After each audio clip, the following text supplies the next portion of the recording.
Centuries. The galaxy knew peace. For centuries, we waited. Until the Empire returned. Attacking without mercy.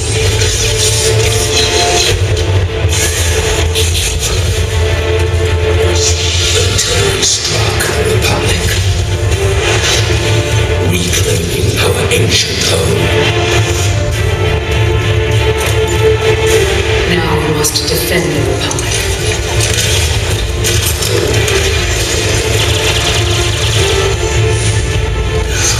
Begin our true assault.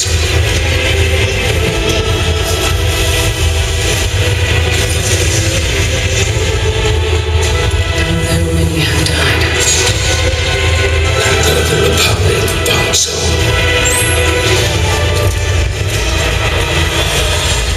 we will prevail. we will destroy them.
Senior live producer with BioWare, and it is, of course, my great honor to be here with you guys today. I missed your smiling faces. It's been a year since I was in Seattle, so, it's good to see all of you.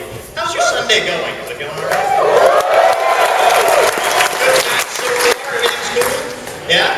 Well, listen, it's been really exciting for us, of course, seeing all of you guys, plus many, many other people coming through our booth, getting a chance to play the game, see Huttball for the first time ever. How many people played Huttball? And you liked it. I hope you liked it. We'll talk about that in a little bit. So let me walk you through what we're going to do today. So first off, we're going to do just a very brief, I promise you, short overview of what the game is all about. Some of you have heard this before, but just on the off chance that you brought someone new along that you wanted to introduce to Star Wars: The Old Republic, we'll tell you what that's all about. Now, if they don't know what Star Wars is all about, that's going to be kind of up to you to deal with. We're not going to cover that topic here today. But then after that, what we're going to do is we're actually going to talk a little bit about operations. And some of you have heard a little bit about this at E3. They're high-level in-game content that we revealed at E3, but we're going to show you operations live on stage today, so that will be cool. You're going to see the Eternity Vault live. And then we're going to go into a little bit more detail about player versus player systems within our game, and specifically, big reveal for PAX is we're going to talk about the first ever details of our open world PvP system. So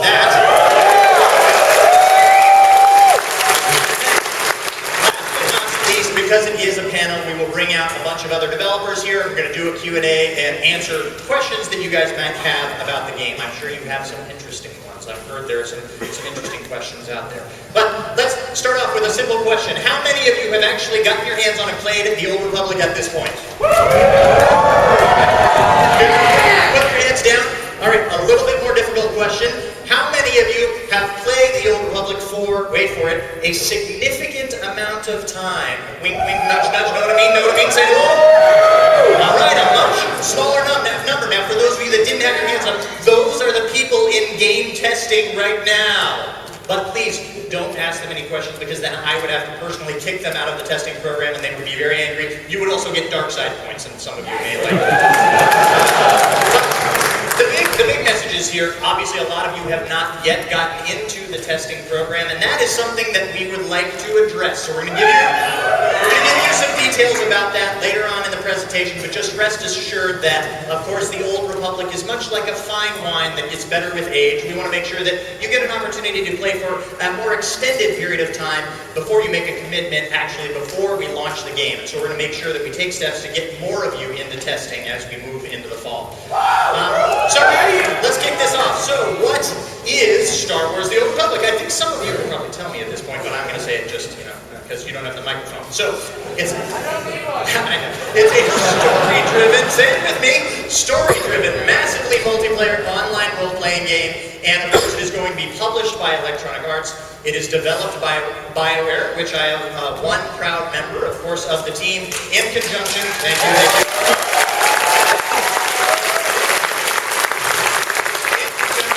With our friends at LucasArts, and we truly feel, you've heard this before as well, but it's important to say that we feel we're redefining the MMO genre. And why is that? Say it for me, please. Story! Yes, that is correct. We are bringing BioWare storytelling to the MMO experience, and it will completely change how you feel about the MMO once you get your hands on the game, as many of you have. But beyond that, yes, we do realize at BioWare, we're creating an interactive experience, a game. It's not a movie, it's not a novel, and therefore we know there's many other important elements beyond story. And so we know that once you, quote-unquote, complete the story, which, by the way, you won't, once you complete the story, there are many other activities like in-game content that you want to play, and there's player versus player combat, which is going to be awesome, and of course there's lots of social experiences for you to play the game and experience it with your friends. All those are important to us as well. But last but not least, of course, the most important thing to us is making sure that we are bringing an amazing Star Wars experience to all of the Star Wars fans out there. And so we're inspired by that every day. We've got 8 individual classes, each has their own unique storyline. And as you play these classes, you're not bound to a certain role. So if, for instance, you want to heal other players, you can do that within different class types, so you still get to play the story experience that you want. So rather than have me talk about story, we've got several special guests we're going to bring on stage, and the first one is our lead writer, Daniel Erickson. Come on out.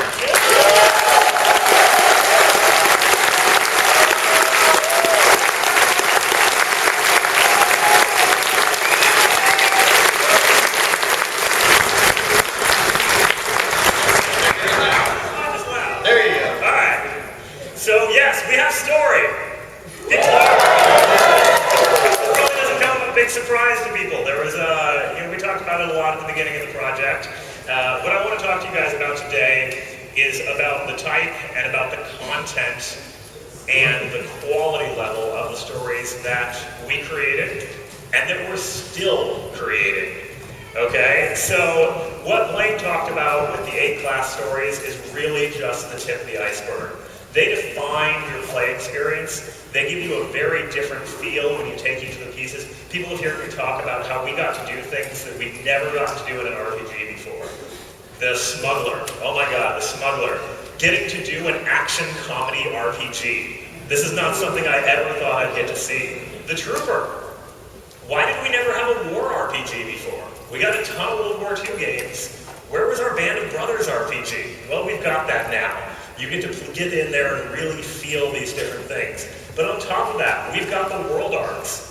Now the World Arcs, for those of you who haven't been able to actually get in the game, these are 10 to 12 quest-long chains that really explore a big, full story about the world. These are the things that feel the most like being back on Kashyyyk or Dantooine or something in the original KOTOR. Like, you really get in there. We've got the heroic quests where you need to bring your whole party together and try to take on some of the hardest stuff outside of the raids and operations and all that stuff. We've got the operations, which also fit right into the canon, right into what we're doing. We even write all of the stories, obviously, for the PvP war zones. They came to me and they said, hey, we want to do something where the sides can actually fight each other, where it makes some sense. I wrote Hutball. And by the way, that's some of my favorite new stuff in the game. and I love the Hutball. But beyond that, you guys have probably heard, hey, at the beginning of this project, we decided we were going to make the first fully voiced MMO. So every voice in the game, yours included, would be fully voiced over. Now, this is actually something that's really easy to do wrong. Everybody knows what bad VO can do to a game. Exactly. Just like that. And this is the part where LucasArts really came in and stepped up. This is a company that you guys may remember all the way back in the day of the Tentacle days. This was one of the first people to bring great VO to the game. Yeah, give it up.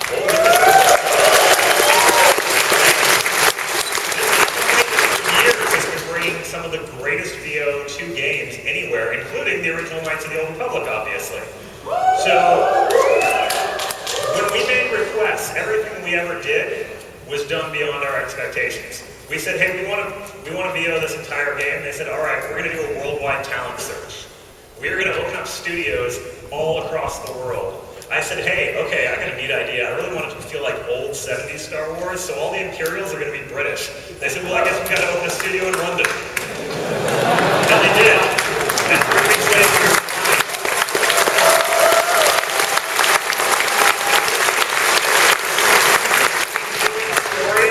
doing story right. The level of people that are in this game. Okay, David Solid Snake Hater is the Jedi Knight. Jennifer Femshep Hale is our trooper. This is a level of quality that has never been done and has been done to a size that when people get into testing, it's one of those things that we continually get as feedback is I heard it, but I didn't believe it. All right, here's final count. 900 plus voice actors. Hundreds of thousands of lines of dialogue. 10,000 named speaking NPCs. Wrap your head around that for a minute. This is the biggest thing BioWare has ever done. This is the biggest high-quality AAA story that anybody has ever done. And on the day we launch, we will be the single largest piece of Star Wars fiction in history.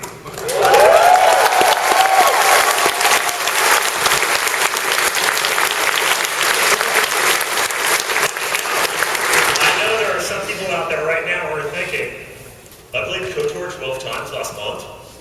Like, I'm going to beat that game super fast. And then what do I do? Well, guess what? We are always the team, the writers, who are exploring new stuff. We are the first team in, the first team to look at what's going on.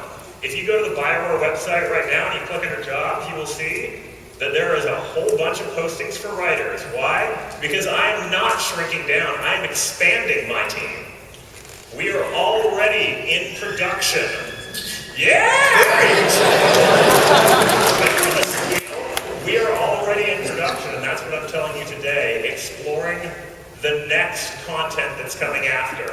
Obviously, I can't say a lot, but what we're promising you guys is if you're coming here and you are committed to this, we are too. The dream was always to do the eternal BioWare MMORPG. To do the stories, to have the content, to take those characters and be able to go with them forever. And we're here today to tell you that's exactly what we've done.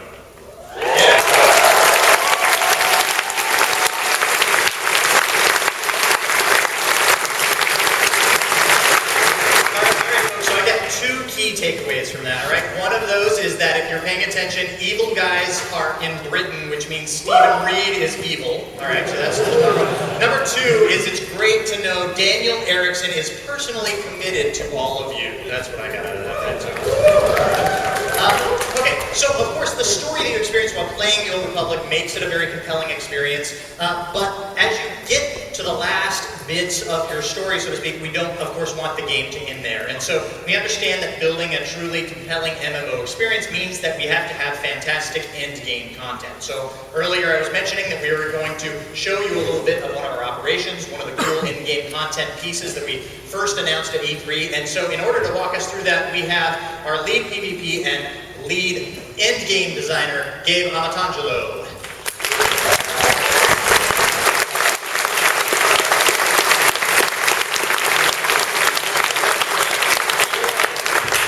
So if you got some Google skills, you might have already seen the Eternity Vault playthrough we showed at Gamescom.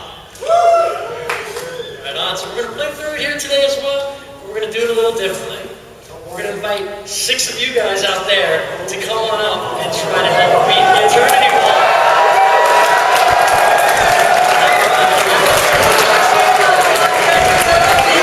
Who's a Sith Juggernaut? Who's a Sith Juggernaut? With the hat. Go over here to my left, folks. They're going to walk you up onto the stage. Here will help you up to the stage, yep. All right, so I need, who loves Darth Maul? Who's a Sith assassin? Lightsaber. Right there with the hat in the hand. All right, what else we need? We need a Sith Marauder. 2 right here. All right, next. I'm going to go to the balcony next, Gabe. We got to get some. Gotta get the balcony? Oh! Yeah. Wow! There's a whole other level there. Well, we definitely need someone to play an agent operative and help out with clients and med packs. Plaid shirt. Right there, you. All right. How many more we got? All right, what do we got? We need some bounty hunters.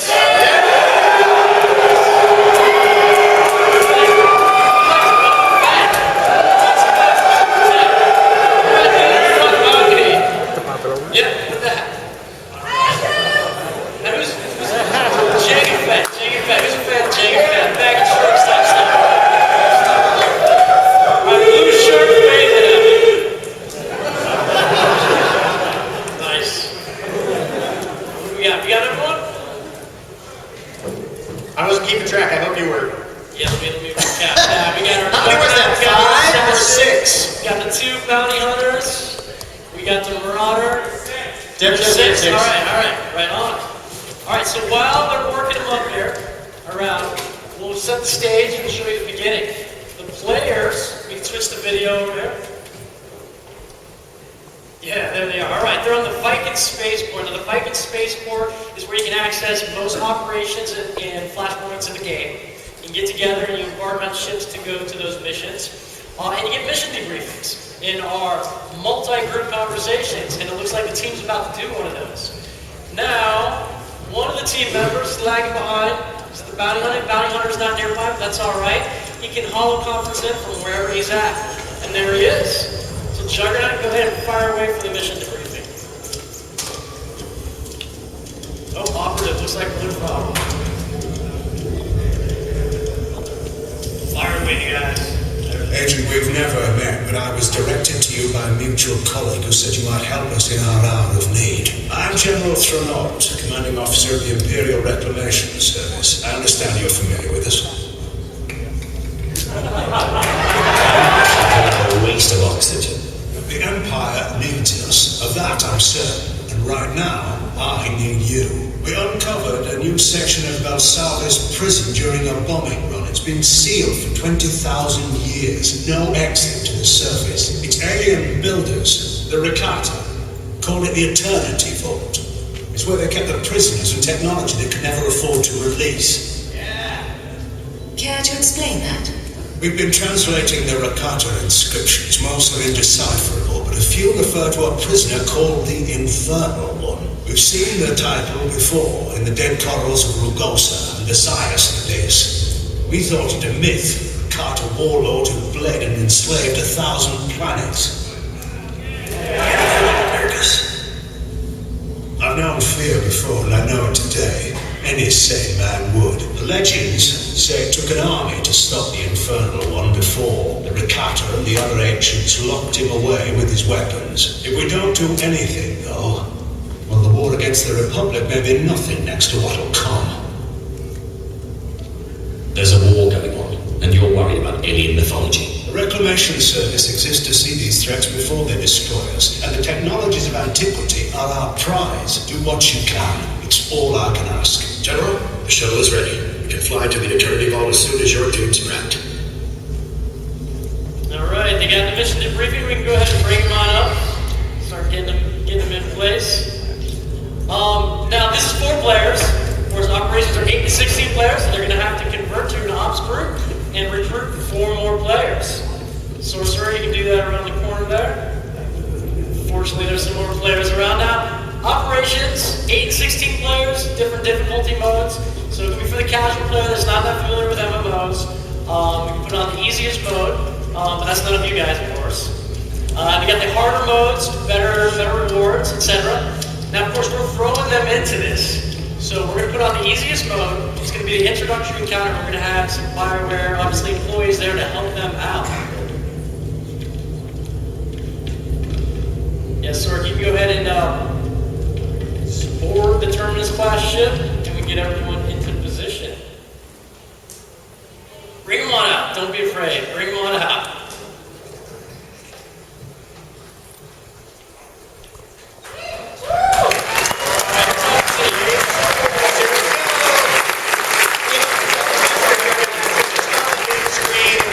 The entire party and it's your fault. It's not like there's anybody here that's going to see you or make fun of you or anything like that.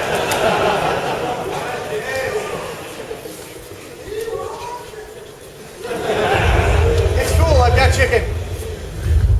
Alright, we're going to have a little bit of coaching here, but ultimately the players are in control of level 50 characters. This is not a simple challenge, certainly.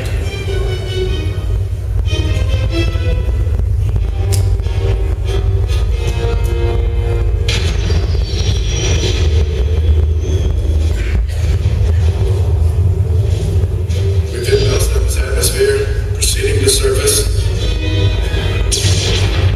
All hands prepared and ready to fire. The Eternity Vault defenses are active.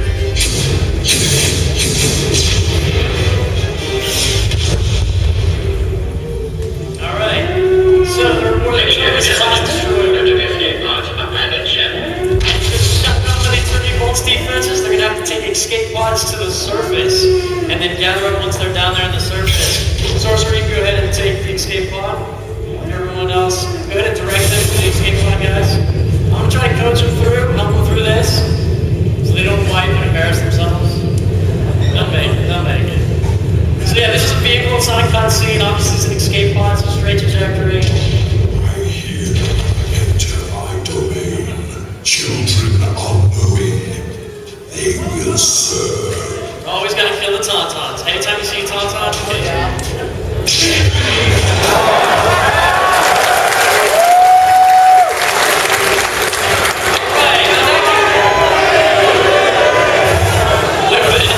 This is live, baby, Alright, now that concludes the Eternity Vault operation.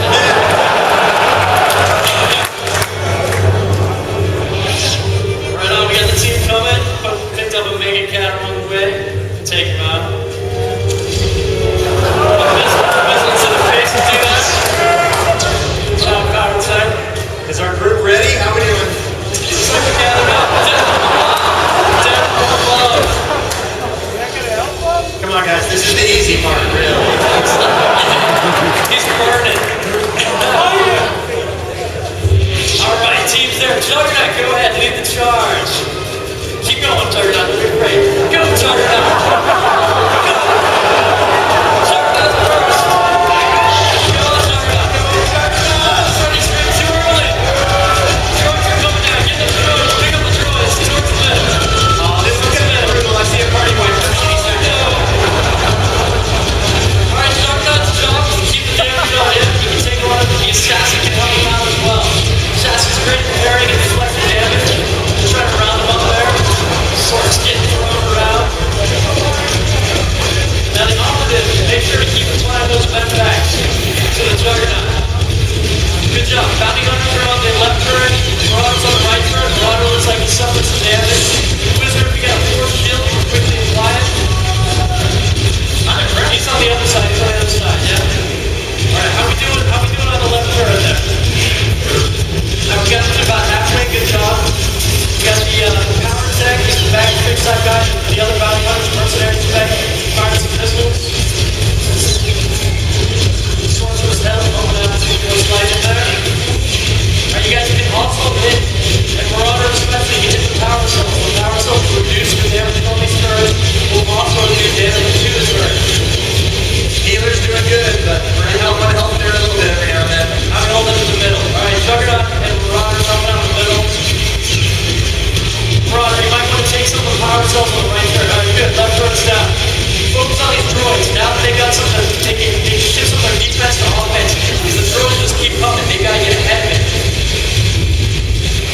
destruction.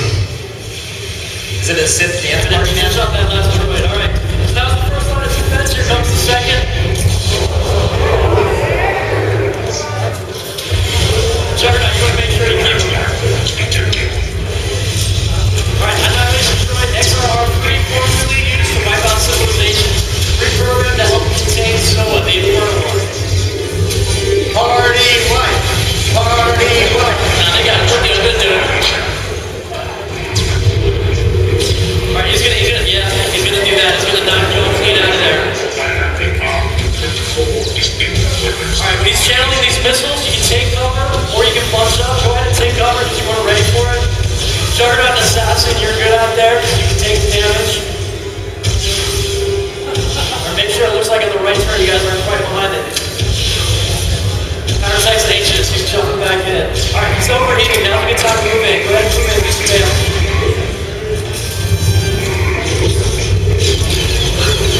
Yep, unload at this point. Alright, he's back in action. Now, each of his arms has a different target. The right hand cannon, it looks like it's on the Juggernaut. The left arm will have a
stop channeling until you die or he dies. You gotta finish him off now.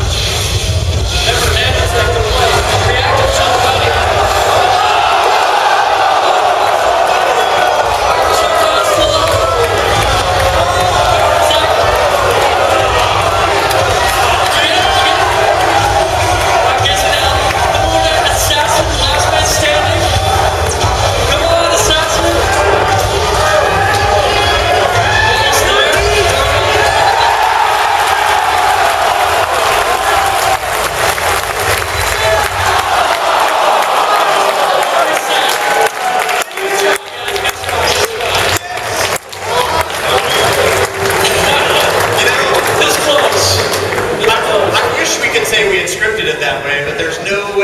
Scripted that to be what you all just experienced and saw. Thanks, you guys. Good try, guys.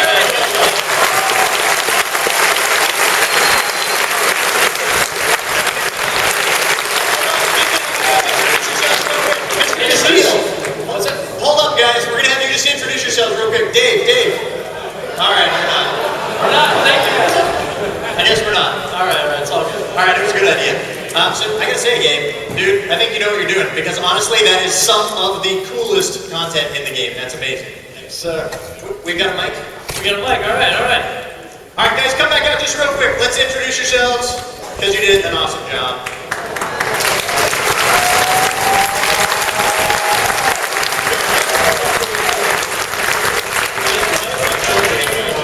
There we are. Hey, Dave, go ahead. Does this mic work? Yes. Say hello. Hello. My name is Brandon. And what are you doing here at PAX, Brandon? I'm just enjoying myself playing Smoke Republic. Nice. Which class were you in? Which class? I was the bounty hunter. All right, right on. My name's Chris. What were you playing? I was playing the Marauder. I came here to play Star Wars Old Republic.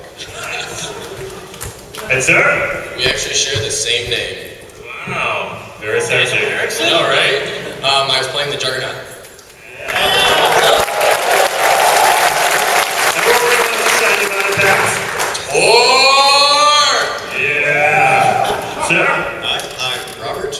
And what were you playing? I was playing the Sith Assassin. And what did you come to PAX for? Everything. Nice. Sir? Walter with fragworld.org. And what were you playing, Walter? You have to know it was Tor, man. What class were you playing? Operative, you know, I was keeping everybody up until the very last minute. This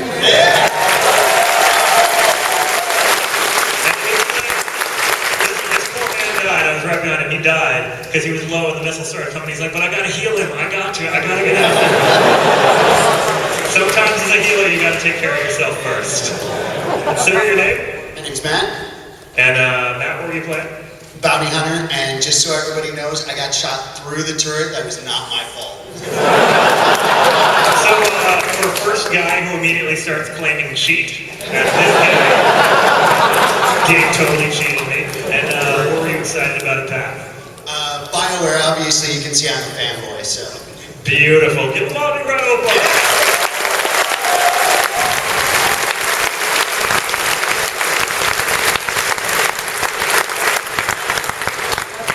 Thank you, guys. Very well done. Gabe, what's next? What do we got? I think we have. I'm supposed to exit stage? No.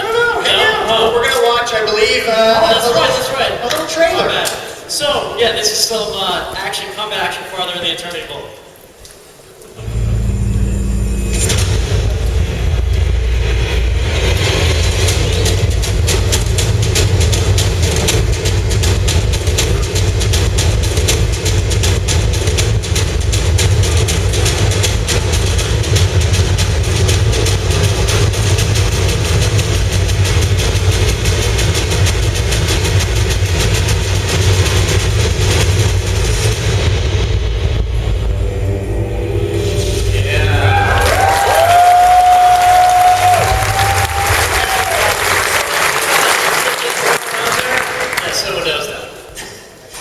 environment down on everyone. That was all gameplay, all actual gameplay. So anything else we need to know on operations at this point? Operations, I think we covered the basis of that. So what else do we have for in-game content? I'm thinking that, you're the guy, we introduced you, you're the lead PvP designer as well as the lead in-game designer. Maybe you can fill us in on some details on PvP. You guys want to know anything about PvP? Well, we're talking about right on. So, if you've been by the booth, you've seen that we were letting everyone play 2 of our different war zones, Alderaan Civil War and Hutball. Hutball is our 3rd announced war zone. Run by the Hub Cartel course on the neutral moon of Nar Shaddaa. You go Republic versus Empire, you can go Republic versus Republic. So it really helps out with, launching those matches if there happens to be more Republic on, etc. So it's good in that way. It's also very set up for sort of e-sport commentary type stuff. Football, ball in the middle, you take it to the enemy's end zone, anything goes. And we have a video, if you weren't able to play it, that tells you all about it.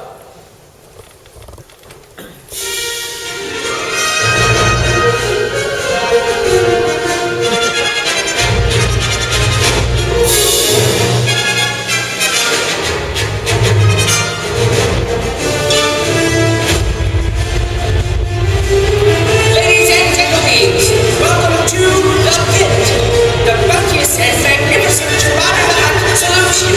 May the winners feast on victory. There you go. Listen up! These are the rules of football. Teams, hot dogs, and rotwork, chosen by random draw. Grab the ball, throw the ball, get the ball over the opposing team's line any way you can, and your team gets a point. Name calling and cheating are all discouraged. Let's play football! Onwards and on. Show us what you got, Robert. Onward ball handler is down. Rock throws to Rock. Nice pass. Rock score. Neutral ball. Let's go, Buzzers.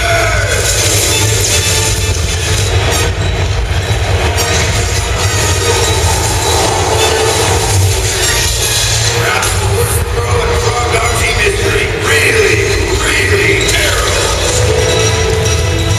Ouch, that was one tough Rock.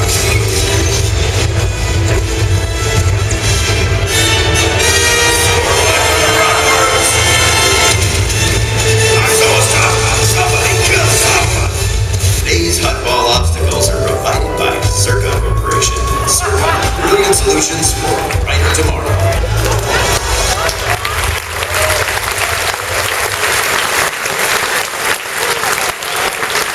Yeah, Hutball, easy to play, a lot of fun. We've also talked about Void Star, another war zone. It's a sort of an assault type map, sort of kind of classic Star Wars boarding action. One team's trying to invade, the other one's trying to defend the ship, and then it switches around halfway through the match. We'll be letting players get hands-on more of that in the near future. And what else am I supposed to talk about? I think maybe open world PvP. Open world PvP. Right on. All right. So we've talked about how we're going to have open world PvP. We're going to have obviously PvP servers on various different planets, neutral planets. The players will be able to fight each other. A lot of different hotspots. We're also going to have open world PvP objectives. And the first one we're talking about today. Welcome to the planet of Ilum.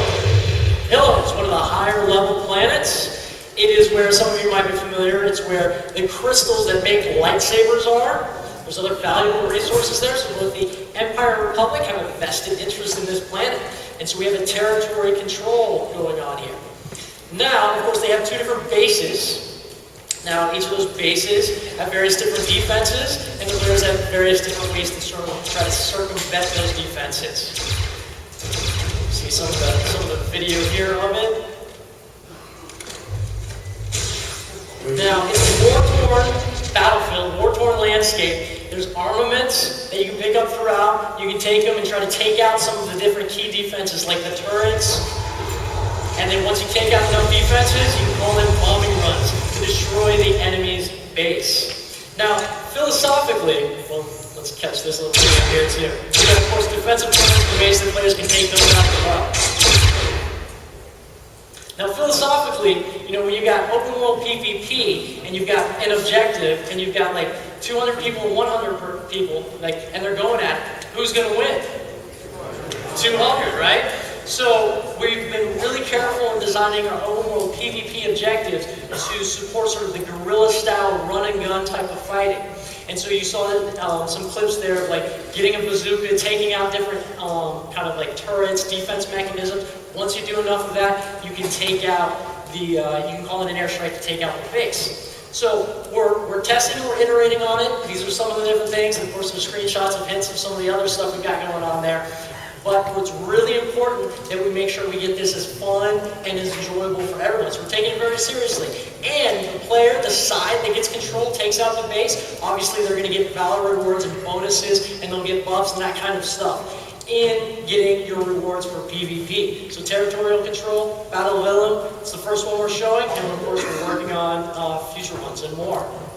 Now, like I was saying, open world PvP, PvP servers, various different hotspots, Hoth, Tatooine, etc. Players can go fight, they can earn rewards in all of those areas and all those different planets, 11 different planets, 11 different areas, earn mercenary combinations, warzone combinations. Yep, there we go, we got the warzone combinations, we got mercenary combinations. Together, it gets you the PvP gear, the best PvP gear. Now, of course, Warzone is for the Warzone, Mercenaries for the open world stuff. If you're a fan of one more than the other, you can exchange them to get those gears. So you're telling me this is how I get the fat loots? It's how you get your fat loots. Right on. So yeah, so we're going to continue to expand on the territorial control type stuff. Battle of Ilum is the first one we're showing you. All right, cool. Well, thank you very much, Gabe. That stuff looks awesome. Thank you, so we'll bring Gabe back out in just a second. What we're going to do now, just let me recap, and we're going to talk a little bit about testing, and then we'll get to the Q&A. So far we talked about story with Daniel, a little bit story time with Daniel, like we like to do. And then we showed you an amazing operation. Again, great work to the demoers. We've talked about PvP systems a little bit, but it seems like there was one other thing I promised you. Let's see, what was that? Oh, right! Game testing, the thing that literally...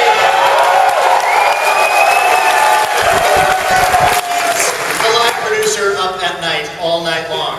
So I can tell you, testing has been going very well. We continue to expand the number of testers that we have. We're gathering fantastic information that helps us make changes as we get closer to launch. Lovely, lovely visual here, so we're talking about expanding testing and sort of a skateboard ramp type of thing. But the bottom line is, we announced that we are expanding testing with game testing weekends in September. And hey, what do you know? That's like right around the corner, and you've all been very patient since we announced that a month ago. So we're happy to say that as of next weekend, so first weekend in September, we are greatly expanding the testing program. We're bringing in a whole new group of invitations to a brand new server. So hopefully you guys have signed up for testing, and then we're going to continue to expand that as we go throughout September. So we're going to, turn some knobs, flip some switches as we learn some stuff, and then we'll do it all over again. And we'll continue to build the pool of testers and actually have you guys help us create the greatest launch that we possibly can. So what I can say is that if you're signed up for testing, even if you don't make it in next weekend, you should make it in very soon. So you guys will be able to get in, get a taste of the game before you launch. I remember my first beer. Sorry, okay, so there's game testing. So the last thing I want to say is all of you guys know you can go out and pre-order the game now. I just want to talk about one thing, which is the fact that you've heard about the idea that we're limiting pre-orders. That is true. I just want to make sure you understand the reason. The reason behind that is that it's partially incumbent on me specifically as live producer to make sure that our onboarding experience in the first few days goes well. So the reason we constrain the numbers of people that we let pre-order the game is literally so that we can have the best launch that we possibly can for arguably possibly one of the biggest MMO launches ever. So hopefully you realize that. You're patient with us, but the bottom line is if you haven't pre-ordered, please go pre-order now.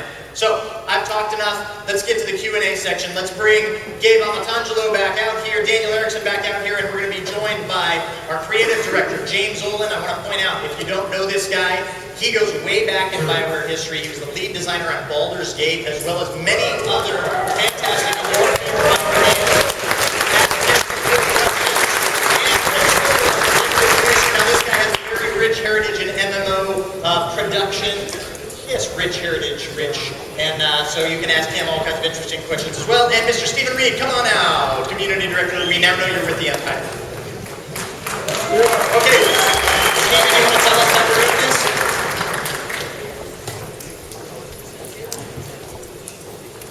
Oh, there are microphones out there, and there are people lined up at the microphone, so we seem to be good. All right, we're gonna start over here on the left side. You're right. Hi.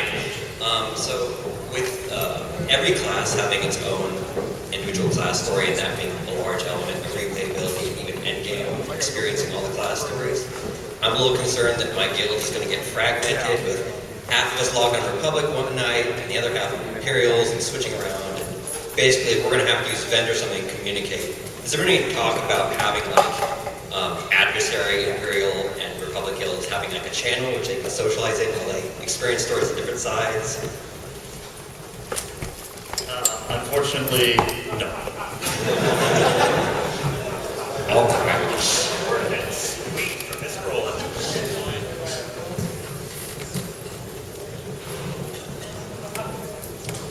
Okay. I have just a little nuts and bolts question about the game. I've asked this at every PAX for the last couple of years, and for some strange reason, I don't quite get an answer.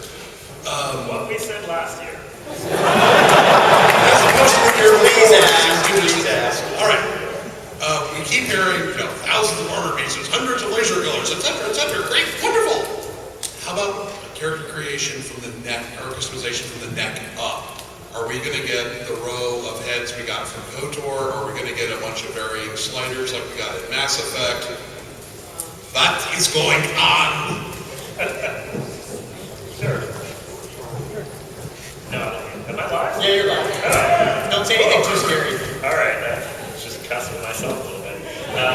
So yeah, we haven't shown character creation because character creation is one, a super hot button issue for RPGs always, and two, something we've been tweaking on forever and ever and ever and ever. How many times, James, have you said, we need more hair? How many times have we been through like new features and new pieces? We've been adding stuff constantly.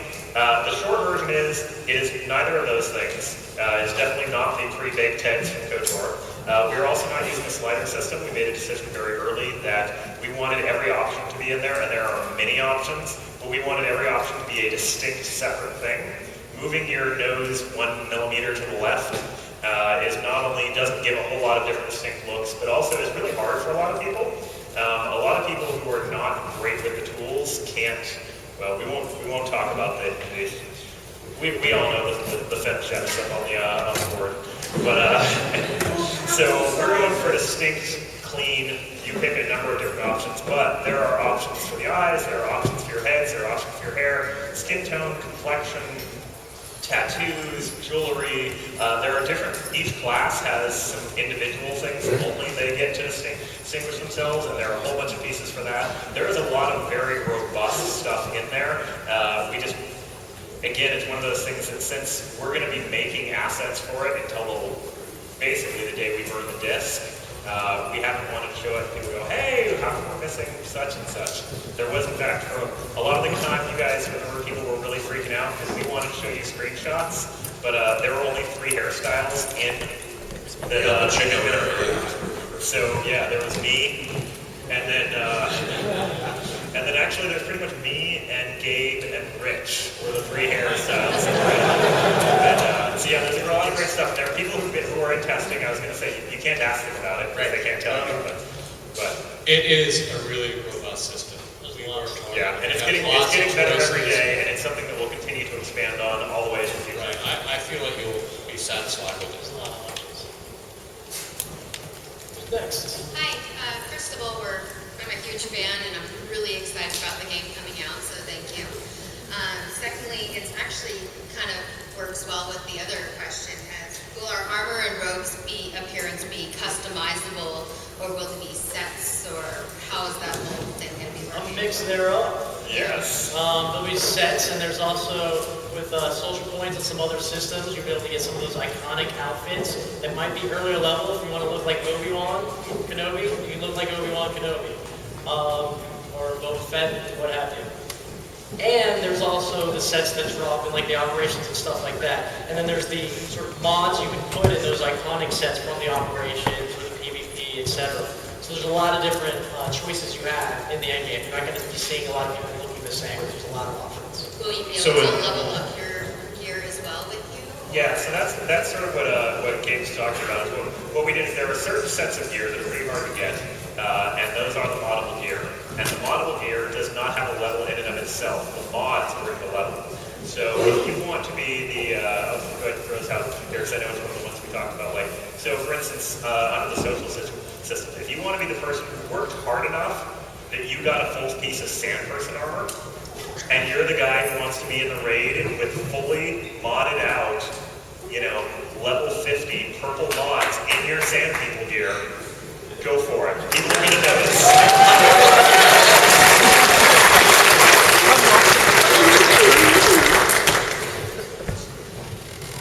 Hi. About endgame gear and character alignment, are each specific light side, neutral side, and dark side gear going to have different stats, or are they going to do each as the same? You want to take it? It's cosmetic. It's cosmetic different things is what we're focusing on. We don't want to inhibit sort of your role-playing experience with gaining content that you have to get statistically, powerful. Yeah, we don't want a moment where you show up at level 50 and your guild's like, you did what? Your light side. And at the same time, we do realize that we want the light side, dark side system to have a meaning in the game. So there are going to be artifacts specific to each of those sides, the dark side, the light side, and the gray. And those artifacts will enable certain powers. So if you're light side, you're going to have access to certain powers from your artifacts that the dark side doesn't. However, we're making sure that we don't unbalance the game. And me and Gabe like to argue about that a lot, but we'll eventually get it all done by the time we ship home, and it'll be good. So I had a question.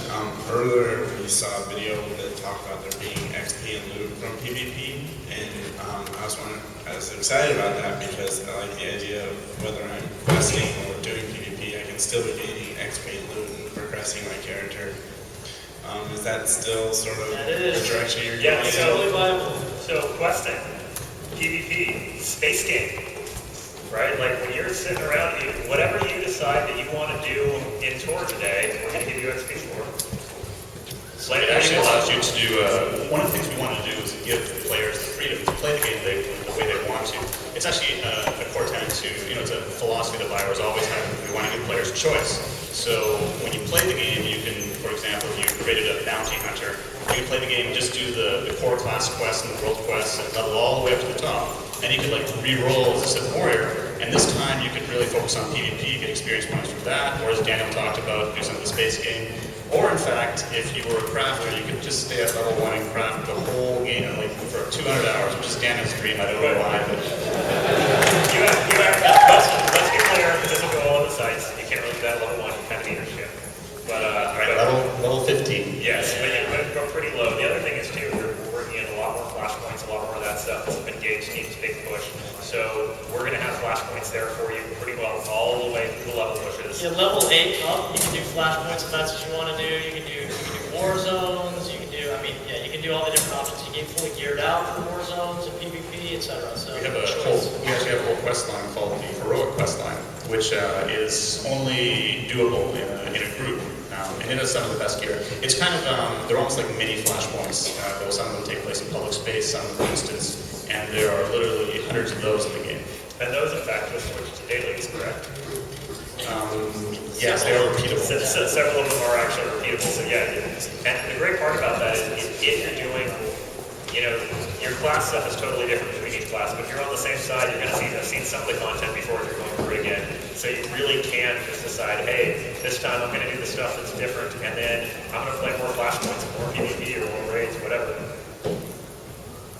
All right, cool. So that was actually a pretty good segue into my question, so nice job with that. So the question I have is, I'm really excited about the depth of story, and like you were talking about the BioWare, kind of like the hallmark of BioWare games has always been being able to tell your story and make choices and decisions, etc. Right? So my story would be different than almost everybody else's story here, right? Et cetera, right? So how do you manage that, right? Moving forward as you get progressively, further along in the game, because every decision is a branch, right? And then that decision branches, and that decision branches, and then by the time I get to level 50, my story is completely different, and now I've got to group up with people who are, end-game content. just beyond that too, I mean, like 3-4 years down the line, I've got these like exponential branches that are out there. So how do you guys manage that from a functional standpoint? So what we were talking about is a thing that we call global variables, and the programmers love us because the writing team says, hey, you know that thing you did on the origin world? We need to remember that, and we need to remember that for a few hundred hours because that's going to come bite you in the ass later. Honestly, for us, it's just about really good documentation. It's about knowing which things are important to remember. A lot of the stuff and the choices you make, just like choices you might make in relationships or life or whatever, are important for a little while. How you deal with that NPC is important for the other times you're going to deal with them. After that, we can actually drop that variable. There are some variables that are going to be important forever, and we're going to carry those around. So it's a very judicious use of making sure we know which things we have to carry around as, let's just say, your player's emotional baggage.